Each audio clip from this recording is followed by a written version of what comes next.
Hello po. Magandang araw po sa lahat at saan man po kayong panig ng mundo. Kapag inyo po itong narinig ay marugod po namin kayong welcome. Ako po muli ay si Pastor John Saligumba. Narito po ako sa Union Township, New Jersey. Ngayon po ay kasalukuyang 8:07 ng umaga sa aming banda.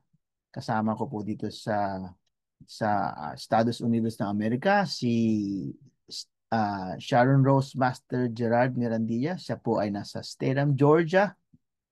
And kasama din po natin ngayon mula sa Philippines ay si Ma'am Emily Auro.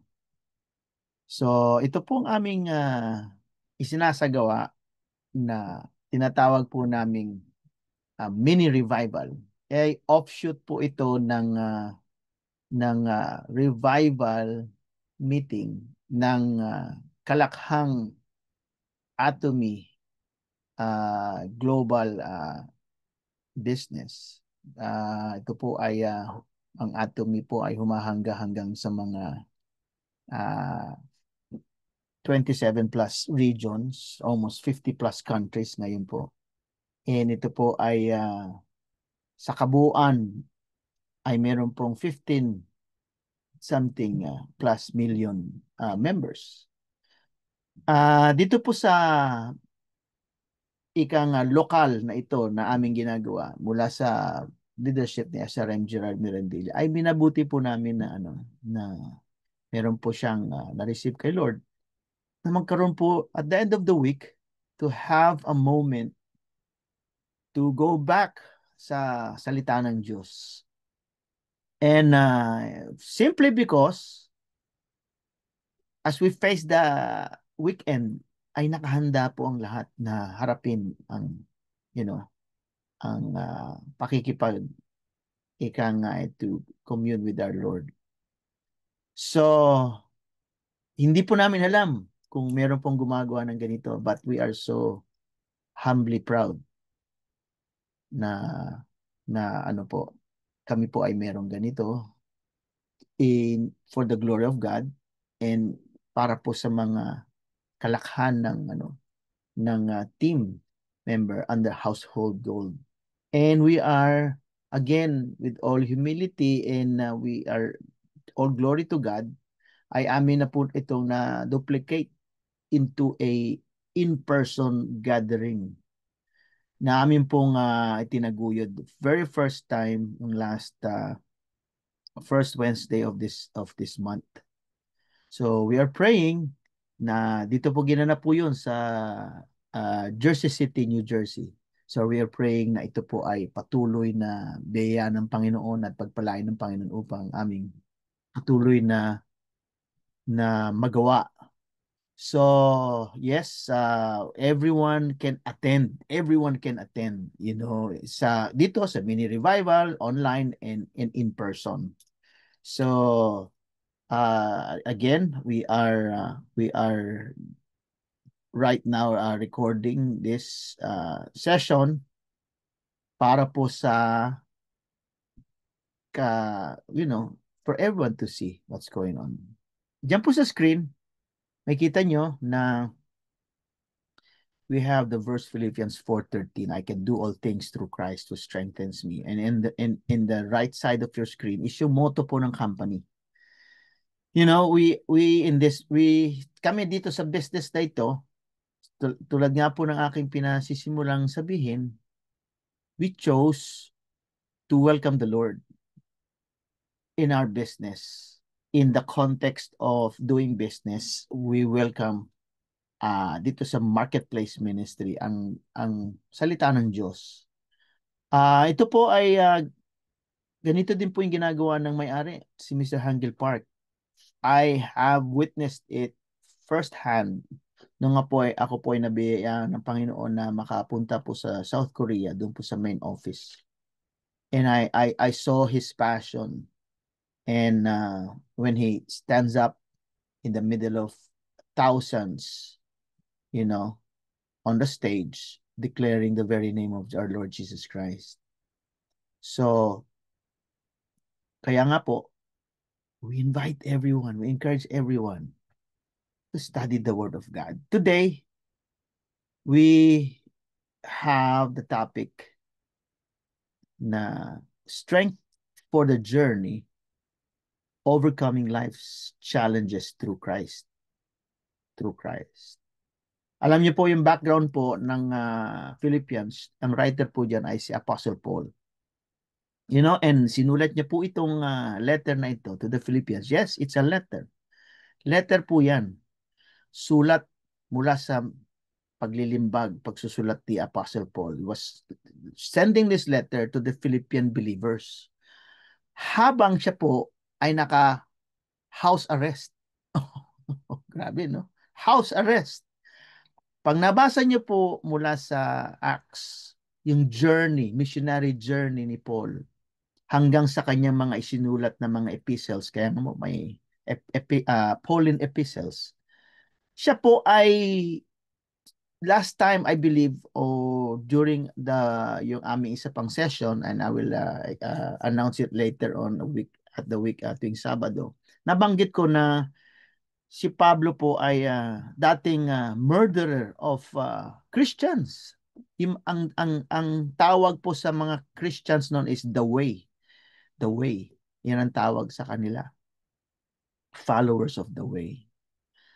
Siya po ang talagang mamamatay tao hanggang naka-encounter niya ating Lord. So, nung nabago ang kanyang buhay, hindi na po siya mapigilan. So, he started to minister, started to do the missionary work, telling others about Jesus Christ, hanggang galit na nga mga tao sa kanya. Kaya may kita niyo po sa Acts, sa Acts chapter 28, siya po ay naresto po sa Rome, kinulong, under house arrest. So, in spite of nakatanikala po siya, yung kanyang epistle, yung kanyang mga sinulat ay nag-overflow, listen to this folks, ng merong joy, tsaka pagpapasalamat at encouragement. Bang klase, no? Nakakulong na, nakatanikala pa, and yet he is writing every epistles with joy and thanksgiving. So ito pong Philippians chapter 4 verse 13. Malimit po, kinu-quote ito as a motivational statement. You know, yeah, I can do all things through Christ. Kaya mo yan. Motivational statement. But ang original context nga po is malalim, which is about contentment and strength in the midst of trials. Okay? Yan ang konteksto po niyan. Contentment and strength in the midst of trials. So, mulabot kasi, pag binasa niyo po yung Bible ng isang talata lang, baka magkamali kayo ng interpretasyon kasi hindi nyo alam yung pinagmulan. So the whole context of that, pag binalikan nyo po yung 11 and chapter 4, verse 11 to 12, in-explain po ni San Pablo dito na siya po ay natutunan niyang maging kontento sa lahat ng sitwasyon. Whether siya po ay well-fed, may nakakain, or kahit gutom, or living in plenty, or living in nothing, or in want. Kulang ako. Siya ay naging kontento. Ito po yung malalim na context nito. So itong contentment po, hindi po ito nakabase sa circumstances. Hindi po ito nakabase sa mga pangyayari. Pero ito po ay nakabase doon sa unshakable, sinasabi ng script, unshakable strength, kalakasan na nagmumula kay Kristo. Kaya ganyan po si San Pablo. Okay, so with this, yung message po ni Paul sa Philippians ay it's not about having limitless power to achieve any personal dream, but about having spiritual resilience. Let me repeat that. Having spiritual resilience to endure and remain faithful regardless of circumstances. Okay? So yan po yung ating background dyan. So I'd like you to focus on those things na nabanggit po natin. You know, and bakit bakit kaya po sinabi ni San Pablo ito? Bakit niya sinabi lahat ito? So, kasi po, Paul faced extreme hardship. Sabi nga po sa inyo, abang sinusulat niya itong bersikulo na to, siya po ay nasa house arrest. So, instead of complaining, no?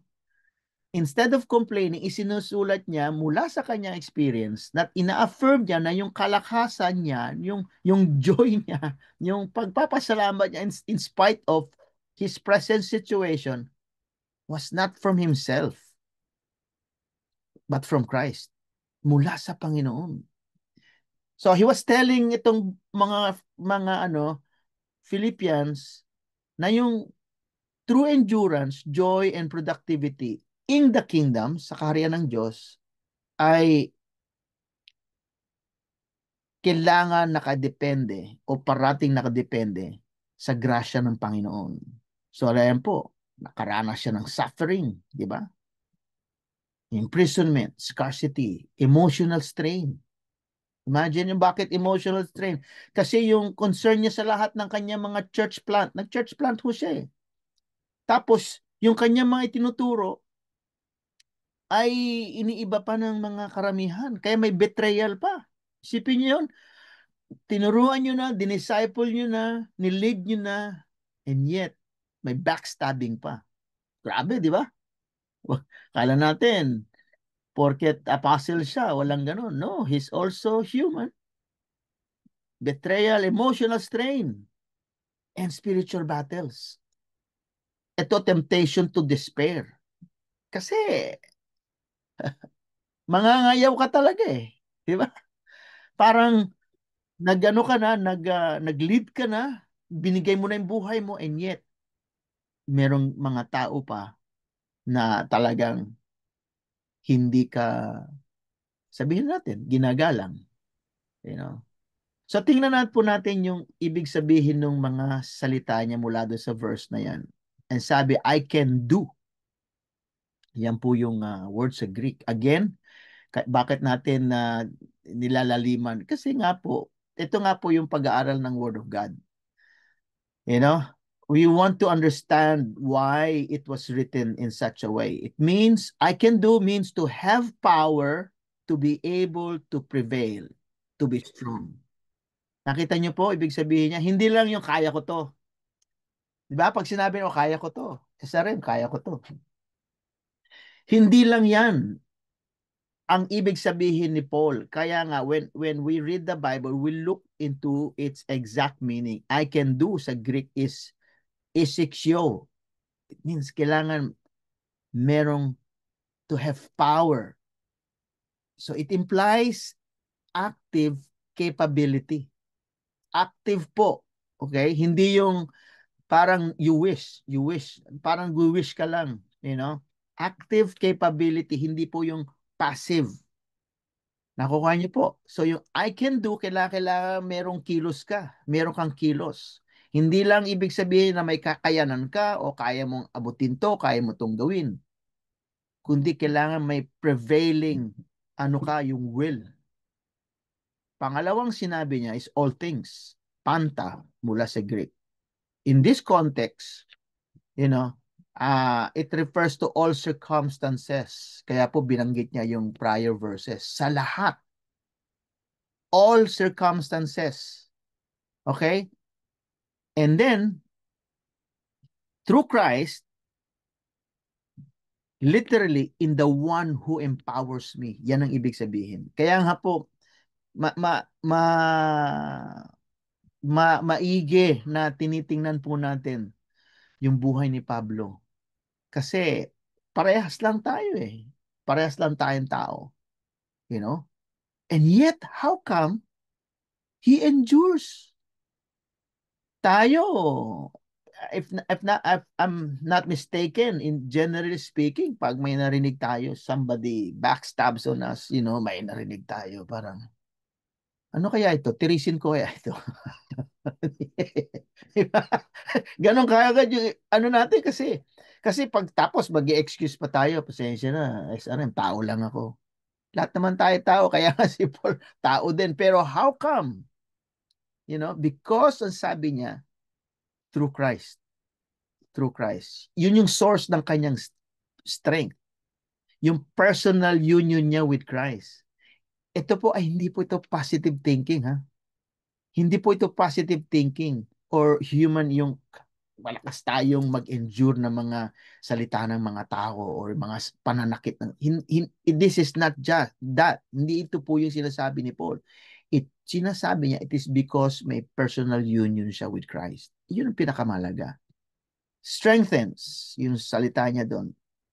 And dianamu. Ibig sabihin, to pour in strength, to infuse with power. Okay? So, ito po muli, sabi natin kanina, kailangan active, di ba? Active capability. Dito, it is a continual, ongoing empowerment. Hindi po to one time. So, if you are in Christ, ito yung gusto sabihin sa atin ni Pablo, we have that power in the Lord. Meron tayong kakayanan to go through this trial, to this phase in our lives because of Christ. Okay? Mula sa Kanya. It is not a one-time event. It was an ongoing empowerment. And if we have these things, it helps us overcome obstacles sa pamamagitan nga ng pananampalataya. Unang nga, dependence on God. Not on self. Yan mo sinasabi ni Pablo. Yan yung pinapakita niya. Ang sabi po sa 2 Corinthians 12:9-10, ngunit sinabi ng Panginoon sa akin, muli ay si Pablo po ito, nagsulat nito, sapat na sa iyo ang aking biyaya. Dahil ang kapangyarihan ko ay nakikita sa iyong kahinaan. Kaya buong galak kong pinagmamalaki ang aking mga kahinaan, nang sa ganun ay lagi kong maranasan ang kapangyarihan ni Kristo. Grabe, no? Dahil dito, maligaya ako sa aking kahinaan, sa mga panlalait sa akin, sa mga pasakit, panguusig, at sa mga paghihirap alang-alang kay Kristo. Sapagkat kung kailan ako mahina, saka naman ako pinalalakas ng Diyos. Pangklase, di ba? Dependence on God, not self. Yung naka-quote dyan, sapat na sa iyo ang aking biyaya dahil ang kapangyarihan ko ay nakikita sa iyong kahinaan. Iyan ay kinote niya mula sa salita ng ating Panginoong Yesus. That's the very essence nung sinasabi ni Paul, Kasi yung obstacles po, it can expose our limitation, di ba? Pag nakakita kayo ng obstacle, ako hindi ko kaya to. Hindi ko kaya to. Tapos pag nakakita kayo narinig nyo yung mga tao na speaking against you or anuman, katumbas ng anumang obstacles, nakikita yung ini-expose yung limitasyon natin, yung sinasabi nga natin, tayo ay tao. But, itong obstacles, they also create opportunities to lean on God's unlimited resource. Yan po ang sinasabi ng 2 Corinthians 12:9-10. Okay? So, obstacles is equals to we can create opportunities na tayo ay umasa sa Diyos. Unlimited po yun. Unlimited po yung resource na yan. So, sabi pa, contentment in all seasons. We find strength to overcome obstacles through faith. And sa lahat. So when we rest in God's sovereignty, we find peace, whether in abundance or lack. Yan po ang sinasabi ni Paul. That's why he wrote this para makita natin na ilagak lang natin yung ating buong buhay sa Panginoon, sa kanyang sovereignty. Pag sinabi po yung sovereignty ng Panginoon, ito yung He is in control of everything. Everything. Everything. So, it refers to yung supreme na authority niyang Panginoon and ultimate power sa lahat ng creation. So, kung meron tayong problema, maliit, malaki, personal, give it to God. Mag-rest lang tayo sa kanyang sovereignty. Kasi hindi natin kaya, di ba? Yun ang isa pang bagay. We have to admit, there are times na kailangang aminin na hindi natin kaya talaga. Okay? And yun na nga, kinakailangan natin ng daily empowerment. Okay? So yung kapangyarihan ng banal na spirito is yung kalakasan natin. Available po yan every moment. Ang sabi po sa Isaiah chapter 40, pinalalakas niya ang mga nanghihina at ang mga napapagod. Kahit ang mga kabataan ay napapagod, nanlulupaypay at nabubuwal. Ngunit ang mga nagtitiwala sa Panginoon ay muling magkakaroon ng lakas. Lilipad sila na gaya ng isang agila. Tumakbo man sila ay hindi mapapagod. Lumakad man sila ay hindi manghihina. Daily empowerment. So, how do we apply this truth sa araw-araw nating buhay? Well, start the day in union with Christ. Diba? Sa anong paraan? Panalangin. Pagbabasa ng salita ng Diyos at pagsusurrender ng buhay natin. Araw-araw po yan, mga kapatid. And then we have to acknowledge na yung kakayanan natin, yung kaalaman natin para gawin itong particular na bagay nito sa araw na ito ay hindi po nanggagaling sa atin. Galing pa rin sa Kanya. Amen? Galing pa rin sa Diyos. Kasi the moment we step out of bounds na parang may egotistic na tendency tayo, well, sorry to say, you will find more problem to your present problem. So, go back to God. Siya ang kalakasan natin.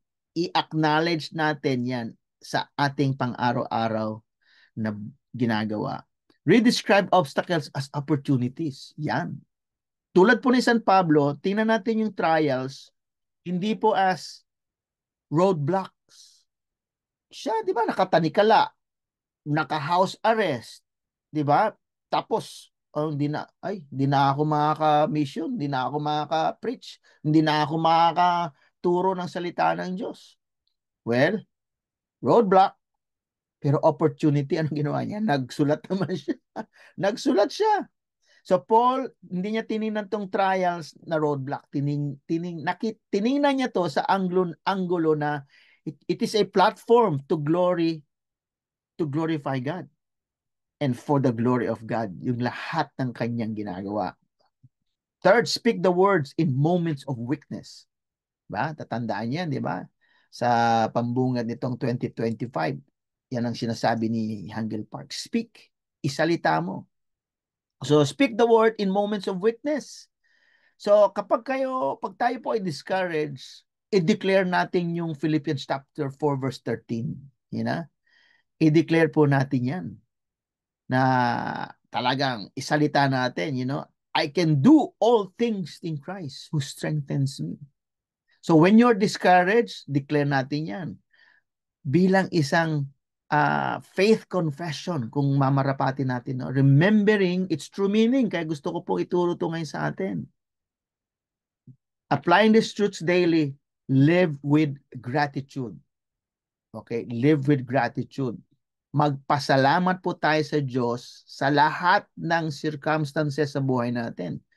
And magtiwala na tayo na may purpose siya. Sabi po sa 1 Thessalonians 5:18, at magpasalamat kayo kahit ano ang mangyari. Again, si Paul to nagsusulat ito. Dahil ito ang kalooban ng Diyos sa inyo na mga na kay Kristo Jesus. So yun po ang word, na kay Kristo Jesus. Why? Bakit po ini-emphasize ni Paul ito? Dahil isipin mo, mga tao nagulat sa akin nung namatay po yung aking ama. Komedyante pa ako, patawa pa ako ng patawa. You know? Yung iba na-offend. Pero I don't care. Kasi alam ko, ang tatay ko ay nasa piling na ng Panginoon. And I'm joyful about that. Kasi nahihirapan na yung lupang pangangatawan niya eh. You know? And sabi sa Bible, there will be no more sorrow, no more pain. pag tayo nasa Panginoon. So, magpapasalamat tayo kahit na anong itsura niyan. Okay? If we are in Christ, alam natin na kalooban ng Diyos ang mga pangyayari. Alright? So, tingnan natin ngayon sa ating mga ginagawa ngayon po sa ating business. You know, bilang isang independent owner. Paano yan? You are not limited by circumstances. Even when others quit or results seem small, Christ's strength allows you to persevere. Amen? Makikita natin, ito mga atomians, alam natin yan, biglang nag-gray out, mga 100. Gray na yung mga nag-quit, you know. Dito po kasi sa Atomy, for the listeners also, and we do this Bible study to encourage everyone in this business, and to lift up the name of the Lord, para kilalanin po na ang ating Panginoon ang meron pong author nitong ating buhay. And kung hindi lang po itong Atomy ang ginagawa natin, kung may iba pa, well, this is God's blessings to us, and we just have to thank Him for everything, you know. So in our context in Atomy po, yung challenges po ay part ng journey. Part ng journey. Slow team growth, rejection, fluctuating sales, or balancing business with other, like me, may ministry ako na pinapagawa ng Lord, si SRM, natugtog yan sa church, si Ma'am Cora, nagmi-ministry, kahit yung, huwag niyong mamaliitin yung apostolic ministry. Whatever we do, si Doktora Roda, nagde-dentista, si Ma'am Emily, ayan po ay full-time, whatever we do, yan po ay ministry na nilagay ng Lord sa ating mga buhay. And we have to balance, you know, may challenges yan. Kaya yun ang reminder ng Philippians chapter 4:13. Ayan. So, di tayo limitado sa circumstances. Okay? You can operate with contentment. Whether your business is thriving or in slow season, you can still serve customers. Amen? Mentor your team and glorify God with excellence. So, wag po tayo manlupaypay, you know? Slow yung growth, you know, ang tagal na, kaya madami hindi makapaniwala na sa akin. Meron pa nga ako nakausap. Ay, ayoko na, pinagsawaan ko na yan. Atomy daw. Pinagsawaan ko na yan. You know, ako, I don't care. Because when SRM Gerard introduced this to me, wala po siyang ibang sinabi, kundi sabi niya, this is your platform to evangelize, Pastor. And that's good enough for me. And I know, mula sa ating mga pag-aaral din, na God will bless us as we seek Him first. Amen? So, maging kontento tayo. Okay? And glorify God in the process. You have divine empowerment for influence. Isipin niyo yan, mga friends. Tayo, bawat isa. We have a divine empowerment to influence. So networking, presenting Atomy's products, building relationship are opportunities to demonstrate Christ's character. Amen? Yung buhay natin. Madami tayo sinabi kanina, di ba? Physical sufferings ni Paul, emotional strain. Kung tayo na kay Kristo at makikita tayo ng mga leaders, mga dinidisciple nating leaders, team members, Ma'am Cora, how come you can still stand in spite of parang ang tagal na ninyo sa Atomy, blah, blah, blah, whatever they would say. Well, we have to demonstrate Christ's character because we want not just for them to understand, yes, kasi yung finances, it will come. It will come. You know? All we have to do is rely on Christ Kaya nga, as we lead people, kailangan makita nila yung karakter ng Panginoon sa ating buhay. Kasi this will change their mindset. This will change their heart. You know? So, dito po, as we end, let's declare this. And you can change this as you go along every day. Kasi sabi natin, di ba, every day, kailangan start the day with the union with Christ. Itong aking papakita ngayon, we will recite this. And any day, as the days go by, you can do similar declarations. Sabay-sabay po tayo. Unmute po tayo, unmute. Let's unmute. And let's recite this all together. Ready? Go. Today, Today, I build my business not not by my own ability, but by Christ's strength. strength in me. I will remain faithful, diligent, and joyful, knowing that in Him I can endure challenges, live with integrity, see the fruit and see the fruit in His in time. time. Wow. Hallelujah. Glory to God.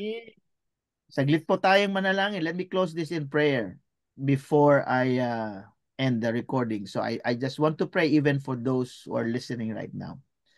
Dear Heavenly Father, we thank you so much because of your presence in our lives.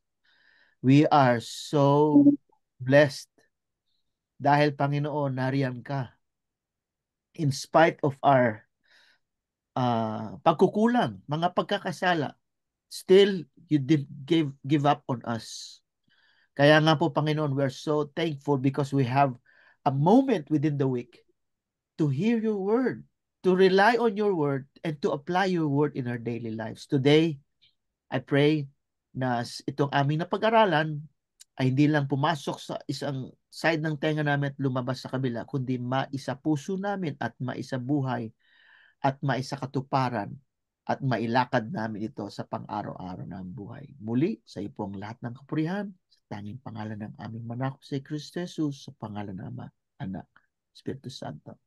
Amen. Amen. Glory to God. Amen. Glory to God. Oh.